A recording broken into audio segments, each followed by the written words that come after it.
case, let's say if you are a banker and you are moving in, you don't have kids and you still have your parents, you can say that you are coming back to take care of your parents, and because you want to improve or step up your banking skills, remember it should be a course, not just banking again. It should be a course related or boiling around banking and finance. Hello beautiful people, welcome back to our YouTube channels. Come on guys, please like this video for me. Thank you so much, because if you do not like, you would not encourage me to make more video, and my target is that I make more content so that we can reach more people and at least change one life. All right, that is the goal of this channel. So today's video, I'm going to be talking about some common questions I always receive from some of my subscribers. I understand that not everybody on this page, all right, or on this channel is around my age or maybe below my age. Some people are above me, and of course they want to actually move abroad. They want to move to Europe,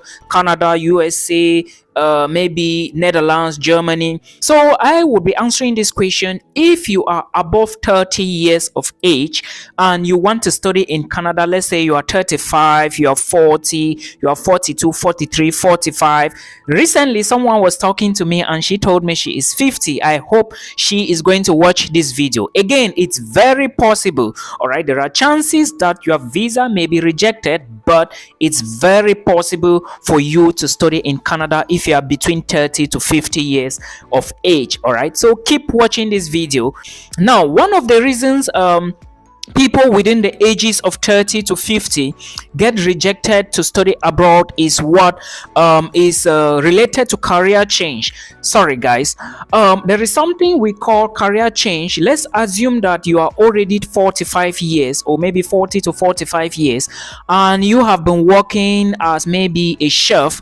All right, you own a restaurant and you have been working as a chef, but that is not what you graduated with in school. Now you want to study in Canada and you are maybe taking a program in business. You can see already there are some lapses and there are some changes within the choice of course. All right, of course the visa officer would know that you don't actually know what you are doing. Remember, you are already a chef, or let's say you are already doing a particular thing. What you should be looking at now is to look for a way to step up the game, or maybe look for a means to do a particular maybe cookery or go into something related to hotel management, right? Then but you are fumbling because you want to do something which is different, totally different. In this case, your visa may be rejected, guys, so please pay attention to it. It is not about the age matter. Yes, of course, some people usually say that age is a problem, but I've seen people who are 40 and above, they are moving abroad. All right, this is not a blabbing matter, this is fact. All right, so please, another scenario may be, maybe let's assume that you work in a financial firm. All right, let's say you are an accountant and you are now applying for something related maybe to maybe let's say biology. It doesn't make sense. Why? Because you are already an accountant. Why are you changing careers that when you are already getting older? That is not the point. As an accountant, you should be looking at something that relates to accountancy. All right, you should be looking at something that related to banking. All right, now remember, you are not just looking at accountancy, you are not just looking at banking. You want to look for a particular course, maybe a course that somehow relates to accountancy, so as to find ways to convince the visa official that, or officer, that you didn't actually do this particular segment of your course, or you didn't actually do this particular thing while in university before starting your job, and now you want to do this so as to gain more skills, to gain more career opportunities that can push you further. All right, in this case, the visa officer may be convinced to give you the visa irrespective of the course you have chosen, or let's say because it has a link to what you are currently doing at the moment. I hope you see how this thing is done. I will explain further again about some of the things you should put into consideration to know. Another thing you should put into consideration, basically, when you are applying for a program, it doesn't really mean if you are going for a college or a university or a certificate program. All is that please make sure you link the program you are applying for has some linkage or it's almost directly correlating with your work experience. Don't go for a different program that doesn't relate to banking and finance if you work in a bank. All right, because if you work in a bank, you have maybe like 4 years working experience and you are above 30 years, or let's say I'm talking about 30, 35, 40 years, all right, and above. So if you have experience in banking, maybe you can look for a program that is related to banking and fits in. That is what I'm trying to say. That is a reason. Then another point, you are going to be rejected if you are above 40 or 50. It's what we call family ties. Lack of family ties is going to, let me say, cause a serious problem to your application, because the visa officer wants to understand that you are going to return back home. Remember, the visa you are going to be applying for is a study permit, and it is a non-immigrant visa. An immigrant visa is permanent residency, those who move directly with PR options, you understand. So for you to actually secure this visa with the age I'm talking about, you need to be able to defend yourself and tell the officer that you are just coming to study and go back home. Therefore, you need to be able to show family ties. Do you have children back home? Is your husband back home? Are your kids back home?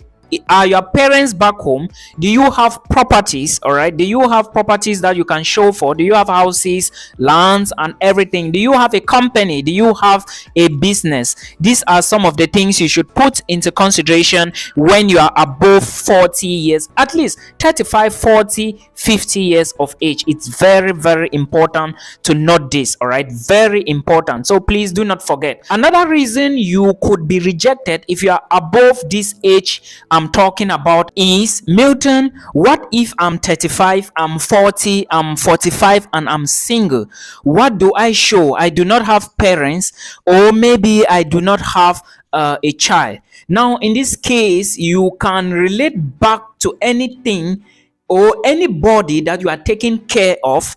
All right, remember, everything you are saying, you have to show proof, and you equally need to make the visa officer understand that you are going to return home. Okay, so you must show proof. But if you have parents and you do not have kids, then you can relate back to your parents. I hope they are alive. All right, you can say they are old and you will be coming back to take care of them. Remember, you are linking it back to your program, and do not forget that you also need to mention why the program is going to help you. In this case, let's say if you are a banker and you are moving in, you don't have kids and you still have your parents, you can say that you are coming back to take care of your parents, and because you want to improve or step up your banking skills. Remember, it should be a course, not just banking again. It should be a course related or boiling around banking and finance. All right, this is just an example I'm quoting. Now you can say that maybe you intend starting a financial institution,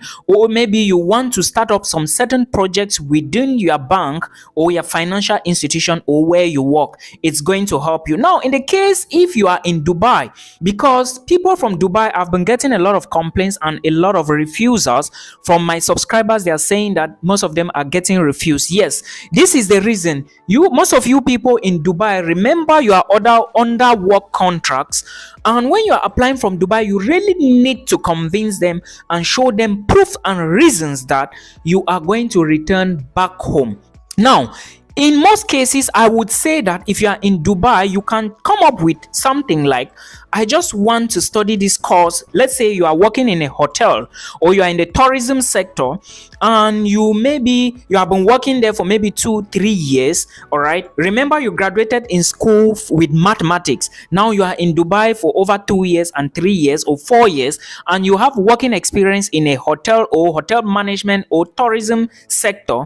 Now you should be looking at a 2 years course or maybe a 1 year course. Remember, the duration of the course course is very important when you do the selection, because you have to show all your tuition fee, 1 year living cost, and extra miscellaneous of at least $3,000, $4,000, $5,000 before you will get a study permit to study in Canada. If you are above 30, 35, 40, all right, please listen to this. Now, those of you in Dubai, because I have a lot of subscribers from Dubai, hard work and courage to you guys. I know it's a lot of struggles out there. If you are in Dubai and you want to really like pull through with a Canada study visa, you can bring up a story that I just went to Dubai because I needed to hustle up, I needed to gain more skills, but I have gained these skills in the tourism sector, in the marketing sector, and I think that because I want to move back to Cameroon to start my own marketing firm, or maybe to go back into, you understand, you look for something that will relate you back to Cameroon, back to Nigeria, back to Ghana. Because in Dubai you will not have ties there. They want to make sure that you show proof of home ties. You are in Dubai, but you don't have anything to show for there. Your parents don't live there, your children don't live there, your family is back home in Nigeria, Cameroon, or Ghana. So you need to look for a means, all right, to convince them. Let them know that after you finish your program, first tell them why you moved to Dubai. You moved to Dubai because you wanted to raise money, you wanted to gain some skills. Now you have gotten the skills, you want now to put it academically, all right. That is why you are applying for this program, tourism and hospitality, maybe marketing and something like that, you understand. And after you finish this program, you do not intend coming back to Dubai, because your main aim of coming to Dubai was to look for little money and gain these skills, and therefore return back to Cameroon. But you have seen that Cameroon needs better people, Cameroon needs better options, Nigeria need some people, they need some advancement and some step-up stones within the tourism sector, the hospitality sector. This is the reason why you want to study this program in Canada. After 1 year, you want it to be very short and very quick. That is why you choose a 1 year program, because after you finish the program in Canada, you intend moving back to Nigeria to take care of your business, if you have a business, then to take care of your family, if you still have your parents living, to take care of your children, if your children are back home, and to look after your wife and your properties. If you have properties, you show proof of that, you attach all the documents and things like this. I believe this is going to help you. Proof of home ties is very, very important. Now, if you have 30, 35, 40 and you are not going to show enough money, I will not advise you to do it. I even told some people that it will be good for you to show that you have your own money as a family man, as someone who is above 30, because they will want to know if you are actually the actual family man or a mature adult, you understand. So having enough funds is excellent. Like I always say before, a lot of people are getting visas with 1 year tuition, money for living costs, and extra miscellaneous. But I will advise you, if you are going for a 2 years program, make sure you have all your tuition fee. It is very, very important, guys. Please listen to this advice. It is very, very important. I'm doing this because my love for humanity is very great. And if you have a visa, move abroad, then you tell me you move abroad, I will be happy, and God will be happy, and the society will become better. So this is the main reason why we keep doing all of this, guys. If you are 30, 40 and 40 and above, make sure you document all these things, put them in order, and show proof of documents. Avoid showing fake documents, guys. It will lead you into problems and possible ban from Canada. All right, this is remember, your visa is not a permanent visa. You are moving on a student permit, so you need to put things in order to succeed. I wish you all the best. I don't know where you are going to, I don't know what you are going through, but if you are planning to move abroad, may God favor you. In Jesus' mighty name I pray. Amen.